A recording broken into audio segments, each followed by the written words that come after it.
The Legend of Saint Kieran by the pupils of Saint Kieran's School. My great-grandmother told me this story, and her great-great-grandmother told her, so I know the story started a long, long, long time ago. Once upon a time, there was a holy man called Saint Kieran. He lived in a kingdom far, far away. I think it was Wales. Saint Kieran had a holy crown, and he always had it on his head. Anyone who touched his crown would get a cure for anything that was wrong with them. This made Saint Kieran really famous, and he never got a minute's peace.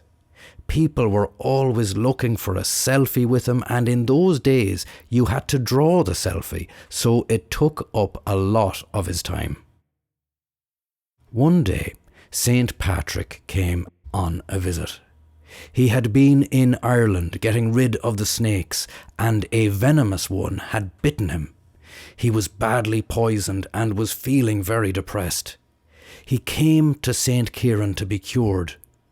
Saint Kieran knew that Saint Patrick was in a bad way, so he said, "Saint Patrick, you take the crown, I don't need it anyway." "Are you serious?" asked Saint Patrick. He couldn't believe his luck. As soon as he put the crown on, he said, "Oh," and was completely cured. Saint Patrick wanted to return the favour, so he gave Saint Kieran a guitar with no strings.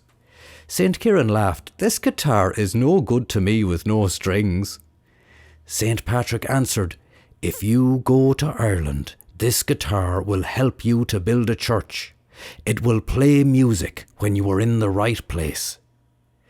Saint Kieran thought that the snake venom must have been making Saint Patrick crazy, but he was a nice man and he didn't want to hurt Saint Patrick's feelings, so he took the guitar and off he went to Ireland. It was a stormy voyage, and Saint Kieran nearly lost the guitar a few times when the waves crashed over them. One wave was so big it knocked his glasses off and he couldn't see a thing. But after 3 days, he reached Ireland. The guitar still didn't make a sound, and Saint Kieran was feeling a bit foolish. Then he came up with another plan. He saw a farmer who had a bit of land for sale. He asked the man would he swap the land for the guitar. "That guitar is no good to anyone," said the farmer. "That wouldn't be much of a deal." "This guitar is an antique," explained Saint Kieran. "You could make a lot of money on it. Saint Patrick gave it to me, and he even signed his name on the back." The farmer was delighted and shook hands on the deal. Straight away, music started to come from the guitar. Saint Kieran built his church. It was a huge, outrageously big church with a tall, round tower. Saint Kieran was very happy with himself and became great friends with everyone in the area. Every day, a beautiful little robin used to come and sing in the window of the church. Saint Kieran loved the little bird. One wild, windy morning, the robin was nowhere to be seen. Saint Kieran went outside to look for him. Just at that minute, he heard a screech and looked to see a kite attacking the robin.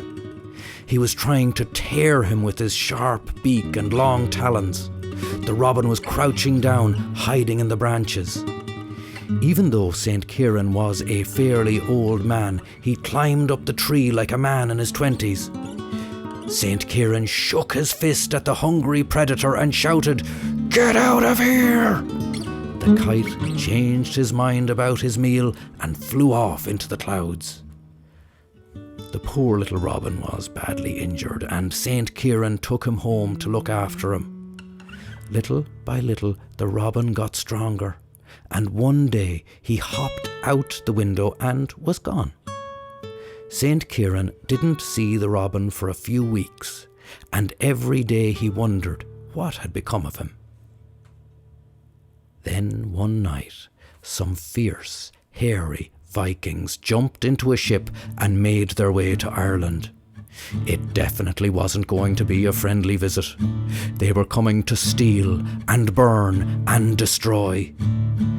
Saint Kieran was asleep when they landed, and things would have been disastrous but for one thing. The little robin was keeping an eye on things when he spotted the Vikings trying to sneak their boats into the harbour.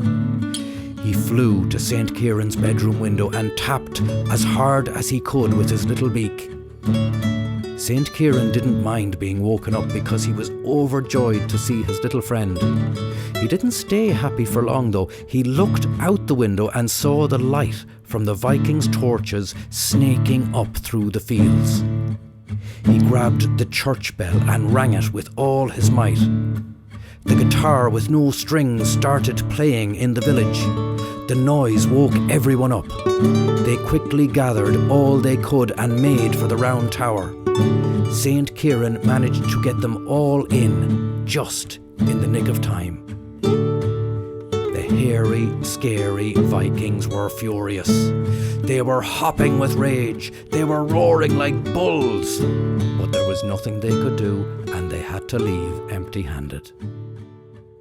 Saint Kieran was the hero, but he was exhausted. Luckily, the Vikings couldn't be bothered coming back. They were so annoyed. He got a great night's sleep the next night.